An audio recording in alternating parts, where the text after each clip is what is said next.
I think it's like anything else. If you want the kids to develop a lifelong interest in it and get, well, I'm not even in the picture, and get good at it, I think that they need to start young. So kids that have opportunity young, I think will develop stronger. It'd be like playing hockey. You don't get to the Olympics if you start playing hockey when you're in your last year of high school. Yeah. It's the same thing with building. And I think it makes it available to a lot of kids that don't have that opportunity anymore. Parents don't usually build with their kids, and there's a few kids come in with any experience. This was from Derek Beeston. This was his baby. He did it for a couple years out of the back of his truck in his own time. And Sherry Martin. And between the two of them, they kind of got the idea out there, and then there was such good feedback that the district decided to fund the program and create a full-time position, which is my position.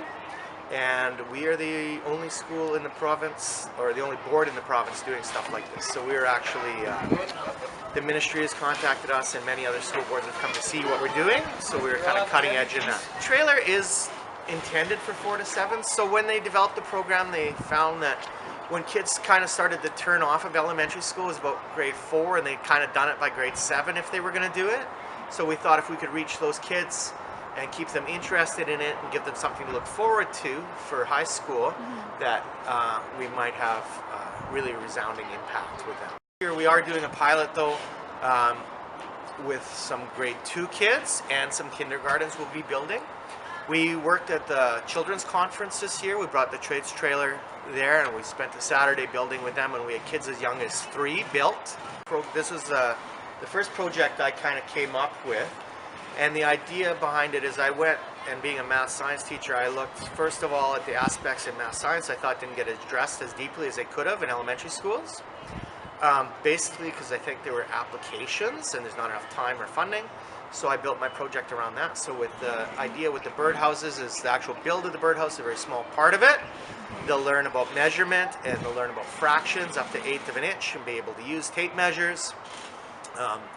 They'll look at the idea of processes of science where they have ongoing experiments. They have to collect results. So they'll be building a birding book, and they'll hang this birdhouse in their yard, and they'll monitor bird activity, and then they can take their results and build things like histograms and pie graphs and bar graphs in ways that make sense with data that they can understand instead of just randomly chosen data. And they'll also look at the idea in science of ecosystems and our effects on ecosystems. We do the primary building trades, so plumbing, carpentry, and electrical. But then we do other aspects of it. Like, so we do, the idea is we will get into doing more like maybe tile setting, and we could do some maybe some horticulture if we did some plant boxes and stuff. Sort of the sky's the limit, but we're kind of concentrate on ticketed trades. Everywhere we go, we have phenomenal feedback. Awesome. We actually got invited to come to Parksville, so we're headed to Parksville in a couple weeks to introduce their schools to it as a gesture kind of goodwill, and so they can see what our program is all about. We're going to spend 2 weeks up in Parksville, and all of their elementary schools will get one class will get a crack at it. Awesome. So.